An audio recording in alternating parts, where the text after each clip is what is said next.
जय महाराष्ट्र. मी एक महाराष्ट्र सैनिक. आज आपण अत्यंत महत्त्वाच्या मुद्द्यावर बोलणार. महाराष्ट्र सैनिकांनी हा व्हिडिओ पूर्ण पाहावा. अत्यंत महत्त्वाचा मुद्दा आहे. राजसाहेब ठाकरे गप्प का आहेत? विधानसभा निवडणूक झाली. विधानसभा निवडणूक झाल्यानंतर राजसाहेबांनी या राजकारणावर काहीच बोलले नाही. राजसाहेब अनेक ठिकाणी गेले, अनेक कार्यक्रम केले, पण राजकारणावर काही बोलले नाही. का बरं? राजकारणावर का बोलले नसतील? राजसाहेब या गलिच्छ राजकारणावर बोलले नाही कारण याचा अभ्यासपूर्वक विचार करत आहे. अभ्यासपूर्वक आपली हार का झाली, मनसेची हार का झाली यावर अभ्यास करत आहे.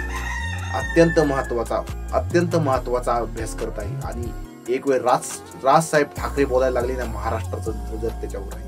मनसैनिकांना आतुरता आहे. राजसाहेब कधी बोलते? राजसाहेब बोलणार आणि राजसाहेब बोलले ना, राजगर्जना एकदा सुरू झाली ना राजसाहेबांची राजगर्जना, मग प्रत्येक पक्षाला घाम फोडेल.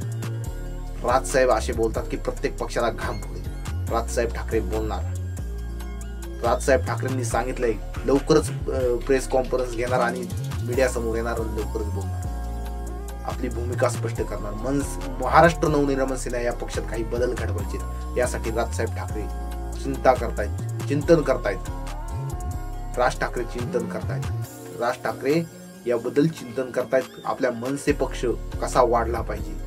आणि राजसाहेबांचे दौरे चालू झाले ना, मग राजसाहेब प्रेस कॉन्फरन्स घेणार आणि राजसाहेब मीडिया समोर येणार.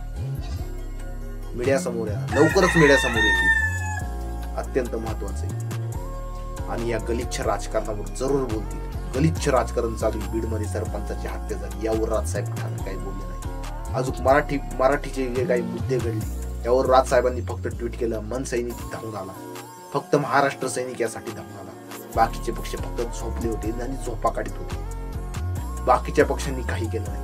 ही फक्त शिवसेना बोलत होती. फक्त आता महानगरपालिकेच्या निवडणुका आल्यात ना, फक्त त्यासाठी शिवसेना, उद्धव ठाकरेंची शिवसेना यावर बोलते.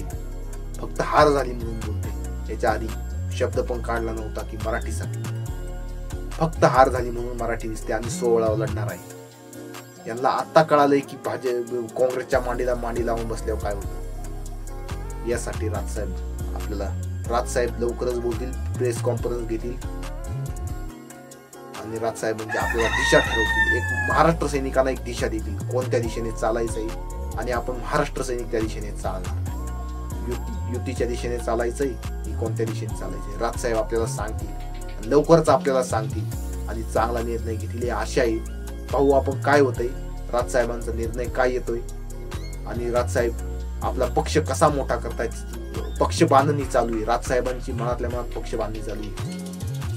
सर्व राजसाहेब आता सर्व मीडिया समोर बोलतील तेव्हा मनसैनिकांनी आतुरतेने पहा. कारण राजसाहेब विचार करून 2 ते 3 महिने झाले. 2 महिने झालेत कमी. विधानसभेला 2 महिने झाले. राजसाहेबांनी शब्द नाही काढलेला. आणि जेव्हा राजकारणाला चालू होईल, बाकीच्या पक्षांना घाम फोडल्याशिवाय राजसाहेब ठाकरे राहणार नाही. धन्यवाद. व्हिडिओ आवडला असेल तर लाईक, शेअर, सबस्क्राईब नक्की करा. इथेच थांबतो. धन्यवाद.